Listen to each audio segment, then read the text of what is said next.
আবারও আজকে আরেকটা টিউটোরিয়াল ভিডিও নিয়ে চলে আসলাম। তো স্ক্রিনের উপরে যে ভিডিওটা তোমরা দেখতে পাচ্ছ, আজকে ওই ভিডিওটারই শুট ও এডিটিং তোমাদেরকে সম্পূর্ণভাবে দেখাবো। তো আমি ক্যামেরার অ্যাঙ্গেলটা 1:1 রেখে 3বার লাভ দেওয়ার অ্যাক্টিং করে আমার ভিডিও শ্যুটটা করে নিয়েছি।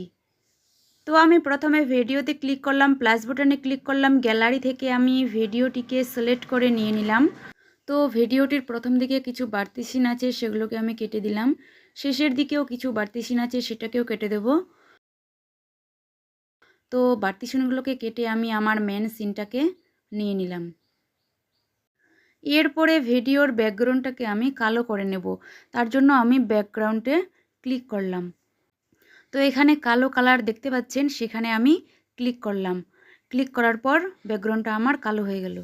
তো এরপরে ভিডিওটিকে চেপে আমি একদম উপরে তুলে দিলাম। তো ভিডিওটিতে যেখানে আমার পাটা মাটিতে পড়েছে, তো ভিডিওর লেয়ারটিকে আমি সেখানে রাখব। তো এরপরে আমি ত্রিভুজের মতো প্লাস চিহ্নটাতে ক্লিক করব। ক্লিক করার পর ভিডিওর লেয়ারটাকে একটু সামনে এগিয়ে দেব। তো এগিয়ে দেওয়ার পর ভিডিওটিকে আমি একটু নিচে নামিয়ে দেব। তো আমি নিচে নামিয়ে দিলাম। তো ভিডিওর লেয়ারটাকে আমি একটু সামনে এগিয়ে দেব। যেখানে আমি দ্বিতীয়বার লাফ দিয়ে একদম পাগুলো মাটিতে পড়েছে, তো ভিডিওর লেয়ারটিকে আমি সেখানে রেখে ত্রিভুজের মতো প্লাস চিহ্নটাতে ক্লিক করব। ক্লিক করার পর ভিডিওর লেয়ারটিকে আবারও একটু সামনে এগিয়ে দেব। এগিয়ে দেওয়ার পর ভিডিওটিকে চেপে ধরে একদম নিচে নামিয়ে দেব।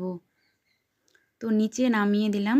এরপরে তৃতীয়বার লাফ দেওয়ার সময় হাতটি যখন আমার মাটিতে পড়েছে, তো ভিডিওর লেয়ারটিকে একটু সামনে এগিয়ে দিয়ে আমি লেয়ারটিকে সেখান থেকেই রাখবো। রাখার পর ত্রিভুজের মতো প্লাস চিহ্নটাতে ক্লিক করব। এরপরে আবারও লেয়ারটিকে একটু সামনে এগিয়ে দিয়ে ভিডিওটাকে একদম নিচে নামিয়ে দেব। এরপর ভিডিওর লেয়ারে ক্লিক করে রেখে ডুপ্লিকেট অপশনে ক্লিক করব। এরপরে ভিডিওটিতে যেখানে আমার হাতটি মাটিতে পড়েছে, সেখান থেকে ভিডিওটিকে কাট করে নেব। কাট করার পর ভিডিওটিকে চেপে ধরে একদম উপরে তুলে দেব। তো আমি উপরে তুলে দিলাম। তুলে দেওয়ার পর ত্রিভুজের মতো প্লাস চিহ্নটাতে ক্লিক করলাম।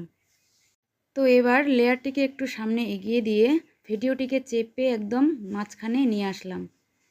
তো ভিডিওটি আমার রেডি। তো ভিডিওটিকে রিভিউ করে দেখে নিই ভিডিওটি কেমন হলো। তো ভিডিওটি তোমাদের কেমন লাগলো? যদি ভালো লাগে অবশ্যই লাইক, কমেন্ট, শেয়ার দিয়ে আমার পাশে থাকবে। সম্পূর্ণ ভিডিওটি দেখার জন্য অসংখ্য ধন্যবাদ।